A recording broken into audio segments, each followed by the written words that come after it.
o'clock news from Postville, Iowa, station KCBC. That's right, kind Cherry Valley chums, Channel 4 television news. I'm your news anchor, John Judy, and these are my chicks, Amanda and Theresa. Hello, I'm Amanda Lake with all your fine feathered sports updates. And I'm Theresa Lunsing, giving you the latest weather updates so you won't get caught madder than a wet hen. Thanks, chicks. We open our newscast with some breaking news. Barred Rock chickens, with an alias of Plymouth Rocks, were seen laying eggs at a farm near here at the rate of 2 eggs per hen every 3 days.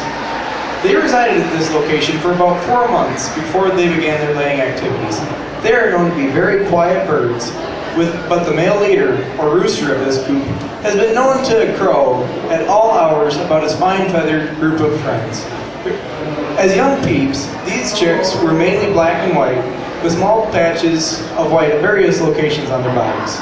Today, they have a barred black and white appearance, similar to that of prison clothing from many years ago.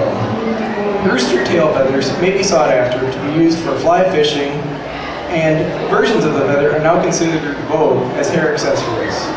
But now it's a word from our sponsor, Dawn Dish Shape. Do your feathers feel dirty and dingy? Do you need a refreshing bath to make you feel like fluffing your feathers? Then try Dawn Dish Soap. Just fill a large tub with warm water and hop in, add a few dashes of Dawn, scrub and rinse. Your feathers will fluff with a whiter and brighter gleam. Welcome back to our newscast. Now it's time for weather. How are things looking today, Theresa? Well, John, I'm afraid to say things are looking a little foul. But on the bright side, heat lamps and brooders can be used to keep the coop at a toasty 90 to 95 degrees during the first few weeks of the chick's life. As for the precipitation, I mean water. Room temperature water with a quarter of a cup of sugar per gallon should be given to the chicks after they arrive. After that, they can be given fresh water. To keep the coop dry and comfy, wood chips can be used. No paper for the birds. Chicks might slip and injure their legs. Thanks for the update on the climate conditions for our poultry pals. Amanda, what's on the competitive side for those ruling roosters? John, today our biggest news comes from the competitive world of rapid growing chickens. Cornish rock broilers, as you can see here, have captured the title of big birds with a weight gain of 5 to 6 pounds dressed weight in only 49 to 56 days. Not to be outdone at 2 pounds of weight, a Cornish rock chicken can step up to the plate as a Cornish game hen. These birds get their start as cute little yellow fuzzy chicks and go through a gradual transformation to become white feathered with red combs and waddle as adults. These birds are very sensitive to heat and cold and need an environment that stays between 75 and 85 degrees as much as possible. As young peep athletes begin their training, cardboard or straw bales can be used as a line of defense against breezes and chills.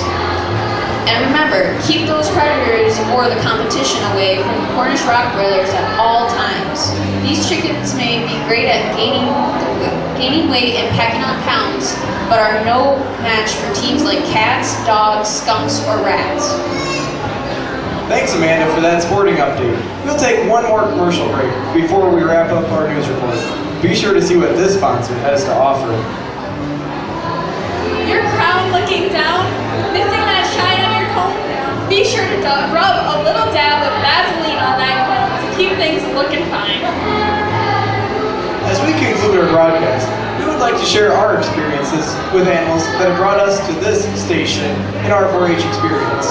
As for me, I began with a small group of chickens in the special market broiler class 4 years ago.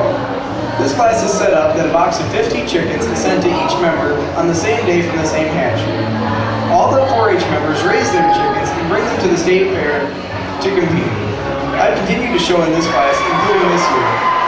Last year, I expanded my herd to add some barred rock chickens and began laying eggs. This is a large difference from the meat birds that I'm used to. I started my 4-H experience 8 years ago when I bought my first beef heifer and showed her at both our Big 4 fair and our county fair. And since then, my younger sister and I have upgraded our herd to about 10 cows, and we raise all our own calves that we show every summer.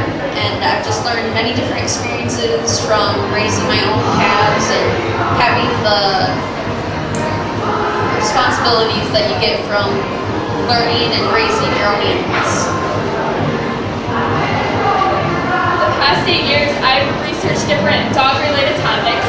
While I originally planned on showing my dog at the county fair, she had other ideas and was very antisocial, and we spent most of our time at dog training standing in a corner because she was a lot less likely to growl over there.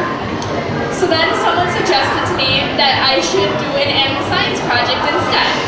I went with it, and I really enjoyed doing it. I learned about everything from dog cancer to the necessary shots to how to make homemade dog toys. I've had a blast in this project area, and I've learned a lot while doing so.